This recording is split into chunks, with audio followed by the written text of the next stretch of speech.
I was watching my good friend and streamer Rob Rousseau's coverage of the inauguration on January the 20th, because that's genuinely the only way to watch that kind of a thing, through the medium of watching another guy watch it on his Twitch channel, providing excellent political and material analysis of one of the worst times of all time. And when it was done, I just kind of got on with my day. You know, he'd said all the completely insane, absurd things that we thought he was going to say. Retake the Panama Canal, rename the Gulf of Mexico to the Gulf of America. It's all just normal Trump absurdist stuff. But it was later that evening that I noticed on social media that people were talking about another thing that happened, and it was this.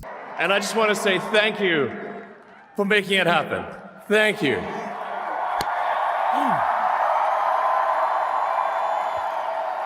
Oh, no way, I didn't know that Elon Musk had Bonner-Hardus Plantagenet syndrome and his arm just kind of does that sometimes. Would be an insane thing to say about someone who just did a Roman salute in front of everybody all over the world. But you better believe there's some people who are saying stuff exactly like that.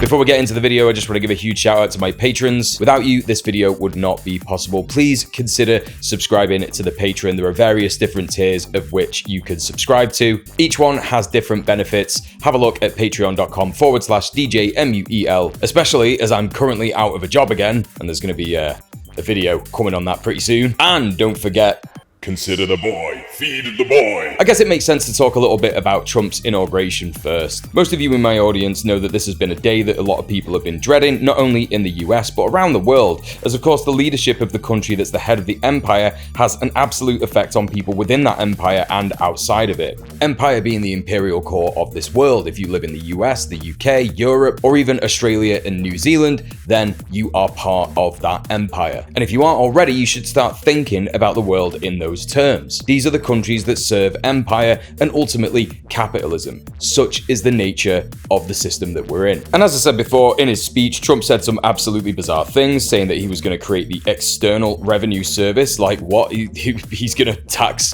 countries just for being around?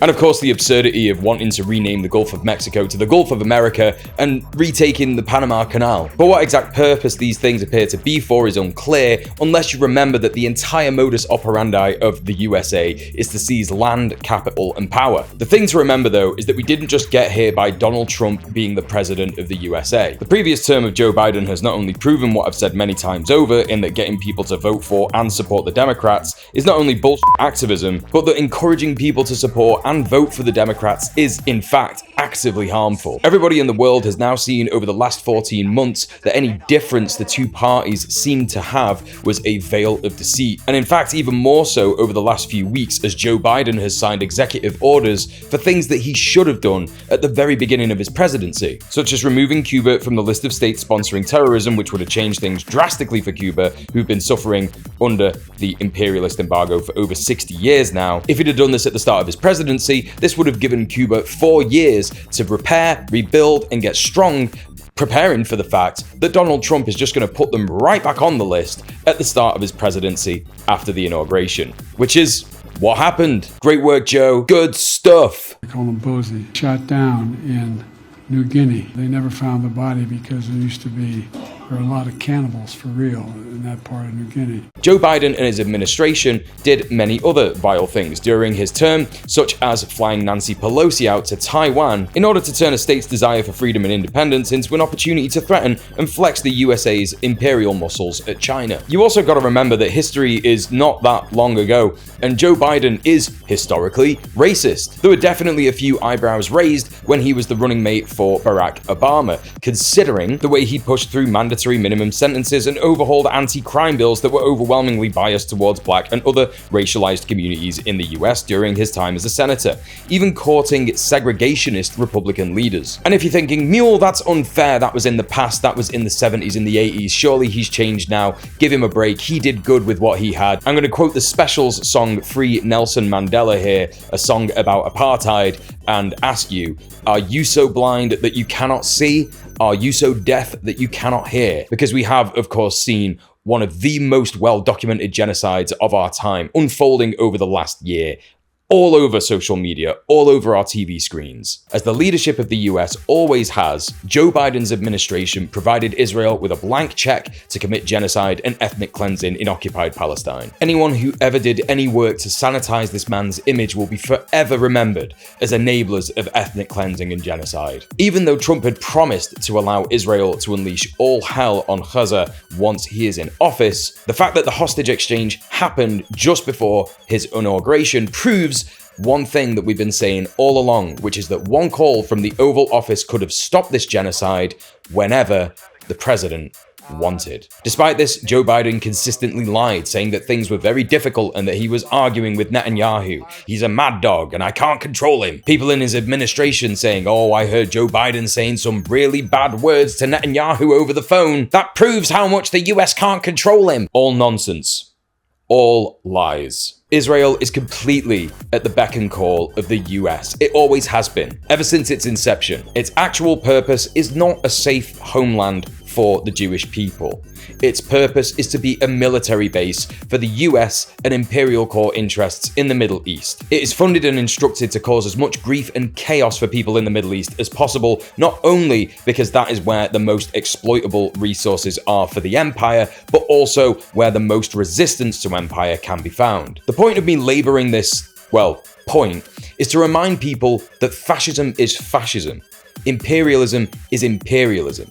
They are also one and the same. The endpoint of fascism is imperialism. The endpoint of imperialism is domination, and that requires fascism. And they both require capital. Capitalism is, of course, the main driving force behind these evil ideologies. There is simply no incentive for humans to dominate and control other humans unless it is to exploit them for resources. That is the only function of fascism and imperialism. We've seen so many Palestinians and pro-Palestinian voices silenced, arrested, attacked, and even killed in the US over the last 15 months. That is fascism. There is no freedom of speech in the US. Even if Donald Trump claims he's going to restore freedom of speech, there is indeed freedom of speech in the US if you're a fascist. If you're sympathetic to the victims of fascism and imperialism, you better believe Donald Trump is not going to be restoring free speech to you. So Trump saying all this terrifying and evil stuff at his inauguration isn't really anything new. He's just saying out loud what the aims of the US as the head of the evil empire are. Biden and Harris wanted all these things too, hence why they're clapping at the inauguration with him. That's why it's actually hilarious that people are posting this image of Barack Obama, Hillary Clinton, and Kamala Harris in response to accusations of Elon Musk doing the Nazi salute, because once you see past that veneer, it's like, yeah, dude, they're all part of the same machine. What's your point?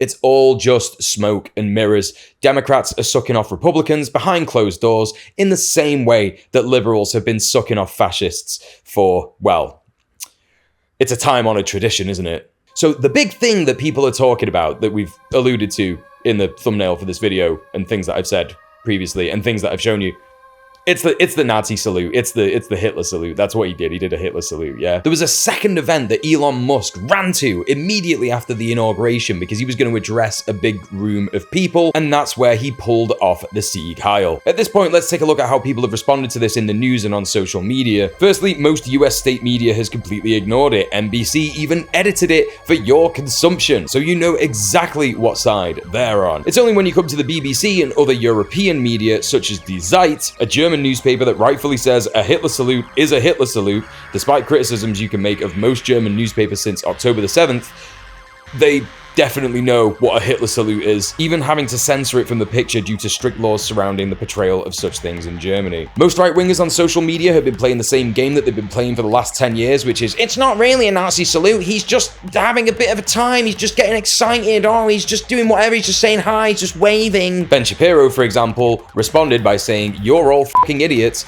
posting pictures of him and Elon Musk at the Auschwitz memorial site. The implication being, how can you visit Auschwitz if you're a Nazi? Well, the answer's pretty much in the, you went to Auschwitz, Ben, and you're a Nazi. I mean, in all seriousness, there are plenty of Nazis who visited Auschwitz and, remained Nazis. For example, Adolf Hitler. He went there, didn't he? Lots of Nazis who actually went to the camp and made the camp do its intended purpose, didn't it? So, you can go to Auschwitz and still be a Nazi. There is no magical spell that washes over you if you go to a place. It's completely absurdist thinking to think that if you go to a place, you will all of a sudden completely change your politics. That is not how people's brains work. People's politics are influenced by their material conditions. If you have no reason to care about how John down the road has no money, can't afford food, can't afford his rent, and is going to get evicted tomorrow, then you're just a cunt. Like, you're a conservative. That's how it works. However, if you do care and you stand in solidarity with John and you understand that you're closer to him than you ever will be to Elon Musk, then that's going to inform your politics in the right way as well. You're obviously a decent person. Let's also not pretend that seeing the genocide of one group of people is going to make you opposed to another genocide of another group of people. The very existence of Israel is a testament to that. On Birthright, which is the journey that Jewish people in the diaspora can take that is fully funded and paid for by the state of Israel, Jewish people could go to occupied Palestine,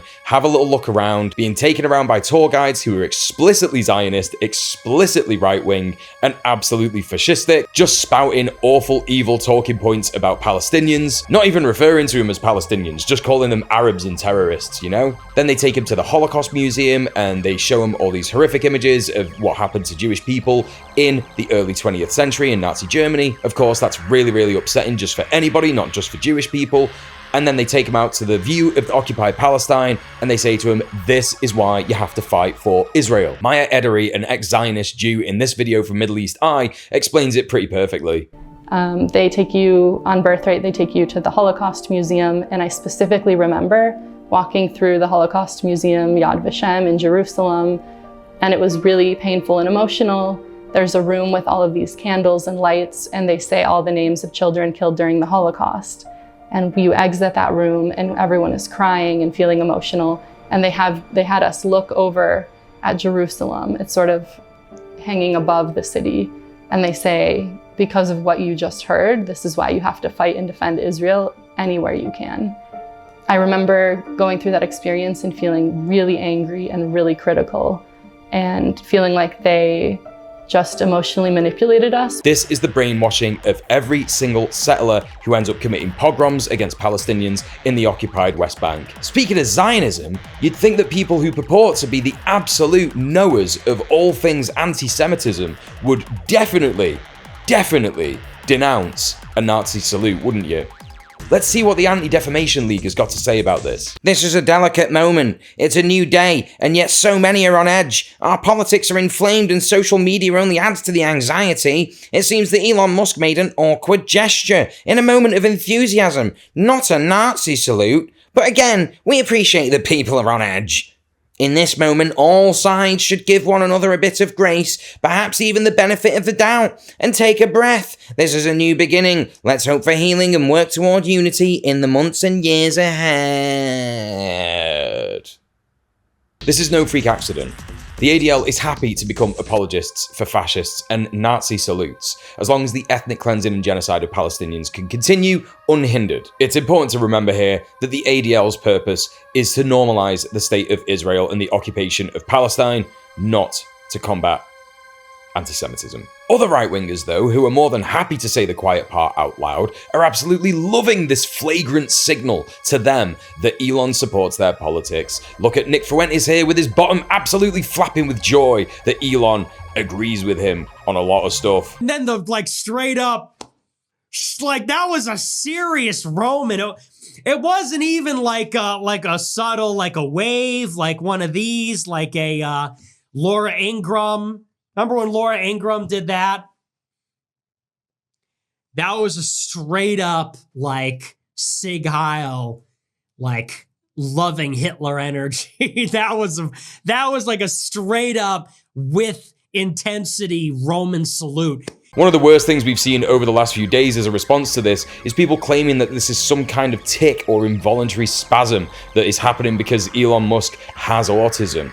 And I don't want to waste any time on this because it's genuinely not up for debate. Autism doesn't make people Nazis. If you hide behind your autism when you're doing Nazi things, you're still just a Nazi. If Elon does have autism, then fine, but I know a lot of people with autism, and I'm sure a lot of you folks do as well, and my friends with autism have simply never done a fascist salute. There is one point that I want to talk about in relation to this, and that this is an example of recuperation. It happens all the time. For example, in relation to Black Lives Matter, fascists started saying white lives matter or all lives matter, even claiming that white people can be victim to anti-white racism. And don't forget, the fascists love to demand a straight pride parade every year around June, don't they? It might seem a little bit absurd, but this is essentially because leftist talking points are so popular that fascists need to assimilate them because they're so effective. It's very obvious that this is needless conjecture, and the point of it is to distract us from the point. Elon Musk did a Nazi salute because he was emboldened to do so. It's a little bit by the by to debate whether it was actually a fascist salute or not. We've only got to look at Musk's politics over the last few months to see that in fact he is just a fascist, cozying up to Alternative for Deutschland, the actual Nazi party of Germany, tweeting out support for reform in the UK, and constantly posting about trans people, the woke agenda, and of course, immigration. The popularity of the parties that I just mentioned is actually an example of the power structures within the imperial core changing to face the threat of increasingly loud left-wing voices, a strong labor movement, active protest movements that resist state suppression, widely distributed, efficient and easy to understand debunking of fascist, imperialist, pro-genocide propaganda, and even better, propaganda of the deed of extremely effective direct action against state infrastructure. The neoliberal capitalist governments that control our society need to lean on fascism in order to face the threat of a powerful left. Neoliberalism is imperialism.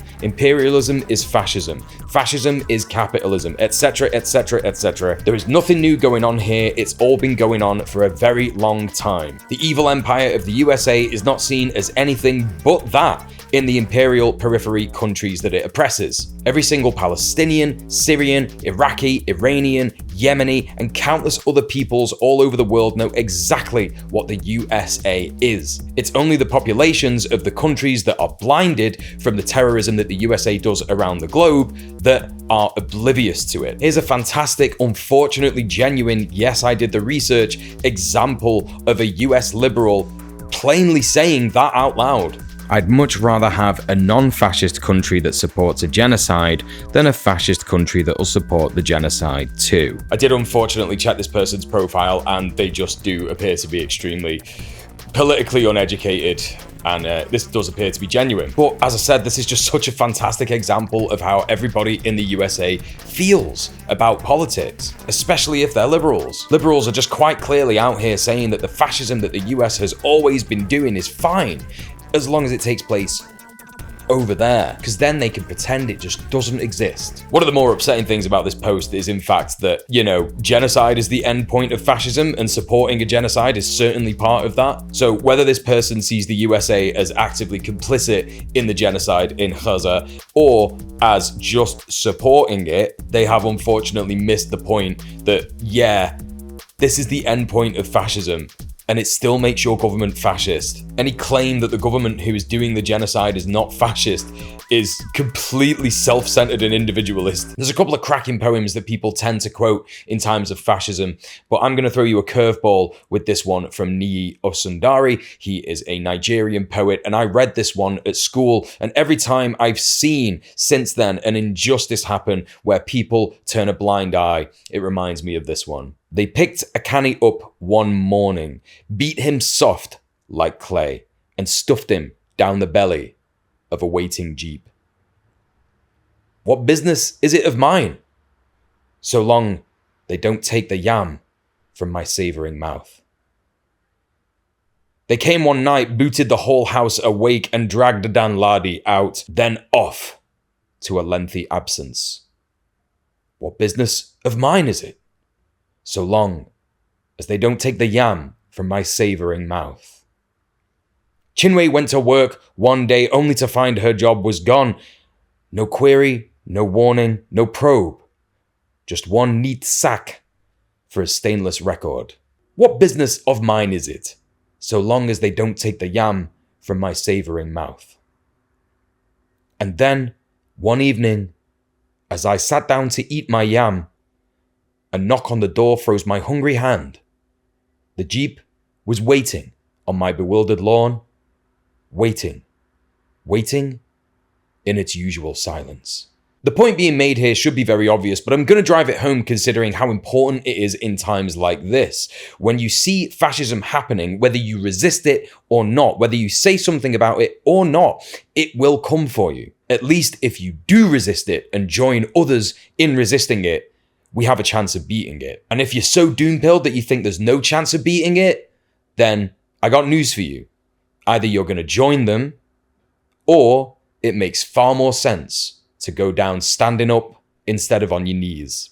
So how do we fight? What's the next step? If you're completely new to activism or just involving yourself in community organizing, I would say the first thing to do is to join a union. And if you don't have a union in your workplace, if there's no recognized union, then get on to the industrial workers of the world and ask them for help on how to organize your workplace to create a union. The IWW are extremely happy to help people organize their workplaces. Believe me, we've spoken to a representative from the IWW twice on Red Planet, the Commie Roundtable show that I do with Sophie from Mars and Conquest of Dread pretty much every Sunday. And our guest Matilda is always talking about how important it is to organize your workplace. Now, this may seem a little vague, but once you start unionizing, things just do get clearer. The kind of people that you'll be meeting and having conversations with will know a lot more stuff about organizing. And before you know it, you'll be connected to a bunch of different organizations who are doing good work to try and build community power in the face of the onslaught of climate change and fascism. You may be asking, why am I advising to start with joining a union?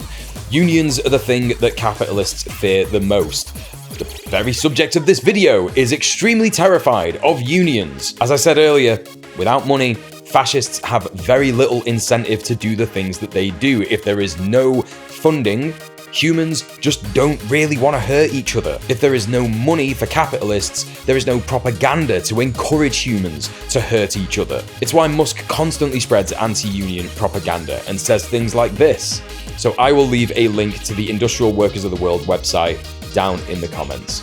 If you live in a rural area, it may be a good idea to start a mutual aid network. LA may have been devastated by wildfires recently, and as far as I know, I think some of those are still happening. But in places like big cities, there are already lots of organizations that are prepared for that kind of a thing and are doing lots of great work to support people who've lost everything. I understand that this is a bit of a US-centric episode at the moment, but I do think that you lot in the US do need this video more than people anywhere else in the Imperial Core right now. Setting up a mutual aid network is as easy as going around to your neighbors, getting to know them, asking if they want to join a WhatsApp group, and just pledge to donate a certain amount a month. It might be $5, it might be $10, but that will go into a communal pot. And if anyone actually needs anything, if people are short of things, then they can ask for support from the community to get things from that pot. And that is how we look after each other. If there are a lot of people in the mutual aid network and there is a lot of money being saved up, that means that you can even make changes to infrastructure. This is how we build power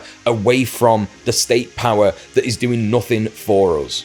And if you're concerned that people in your community are going to perceive a mutual aid network as leftist or woke, then focus your propaganda efforts on the very material conditions that people need. People need food, they need clothes, they need shelter, they need medicine, they need homes, places to stay. Lots of people, even if they have stupid reactionary opinions, are going to understand the necessity for material support for everybody in their community. The actual challenge comes when people start becoming part of this community network and then are sat in rooms with each other, and then there may be conflict that arises, which is why the next thing that I'm going to give you is this resource on conflict in organizations. Don't get me wrong, I'm not saying that you should stick up and protect actual fascists in your community. You should definitely exclude them, and it might sound scary, but as someone who's done conflict resolution as part of activism that I've been involved with, it can actually be really fulfilling and give you a lot of hope in finding out that people can in fact work together despite their differences. And I will leave a link to the RadHR conflict booklet down in the comments. Another option is joining a tenants union. There is a federation of tenant unions in the USA and also very similar organizations all over the Imperial Core. Literally, just Google your city and then tenants union, or your city and tenants association or tenants group, and I guarantee something will come up. I was surprised how many tenants associations and tenants unions are actually in the USA. Unaffordable rents and poor housing is one of the main reasons that people can't actually organize effectively and build community. If you're having to move out every time your tenancy agreement ends, you're tearing out new roots that you've been putting down in places where you're living. Just when people are getting to know their neighbors, just when people are finding out what community activities are taking place, when they're taking place, where they're taking place, not even that, but the best places to shop, the best places to walk your dog, all of a sudden, you're taken out of that community, that neighborhood, and put in another one. Why? Because your boss won't pay you enough to pay the rent, and the landlord won't charge a reasonable rent for you to be able to afford, or is just kicking you out of the house because they fucking can. People should have safe, affordable, long-term, and appropriate housing free from discrimination from landlords and letting agents. And the way to keep people in your communities and their homes and resist rent rises and evictions is by joining a tenants union. And of course, we can learn from various direct action groups all over the world who've pulled off actions against the ongoing genocide in Gaza. Now that the US has shown itself to be openly fascist on the world stage, we have a duty to, by any means necessary, demand that our governments sever all ties with that nation. We must limit its normalization and involvement in affairs of other countries. For example, at the time of this video's recording, Ultimate Wet Wipe Keir Starmer and his government have said absolutely nothing about Elon Musk, an actual government official of the US, doing this Nazi salute. And this is especially important because the last thing he said about the UK and the US's special relationship is that he can't wait to help President Trump become part of the US and the UK special relationship. Oh, it's going to be so good. I just want to be Tony Blair. Oh, it's so embarrassing. He just makes me so sick. These are the basics, and there are various other kinds of community organizations that are necessary for us to resist fascism, but the foundations are food, housing, healthcare, and of course, community. If we build these foundations, we can, upon those foundations, build an impenetrable fortress which will never fall, no matter how brazen fascists get. Remember, this is not the start of fascism. It has been going on for a long, long time. The time to do something is now. And by do something, I definitely don't mean just post. Don't just post through fascism. Do something. Thank you so much for watching another one of my videos. Please consider supporting me on Patreon, patreon.com/DJMUEL, and tune in to the Commie Roundtable discussion show, Red Planet, that we do every Sunday, me, Sophie from Mars, and Conquest of Dread, where we talk to organizers and people doing that work that I mentioned that is necessary to resist fascism and imperialism. Solidarity, peace, love, and I'll see you in the next one.